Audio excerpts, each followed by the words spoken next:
দাঁড়াও দাঁড়াও দাঁড়াও দাঁড়াও। কোথায় যাবে রে মোড়া? বলছিলাম যে অবিরামপুর যাবো, যাবে? হ্যাঁ হ্যাঁ যাবো। তো বেরিয়ে চল।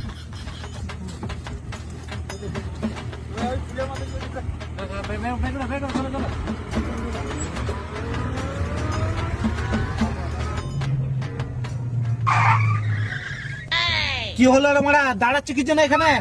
দাঁড়াবো না কেন মোড়া, আমার খালাসি আছে মোড়া, ভাড়া তো কাটবে, চল। হ্যাঁ ভাড়া নিলে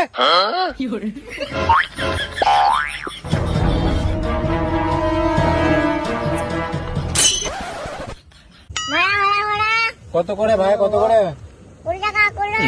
হ্যাঁ ভাড়া 10 টাকা করে, 3 জনে 30 টাকা ভাড়া। বাবা মারা পাইছিস? খাইলে টাকা না একটু চাপবে।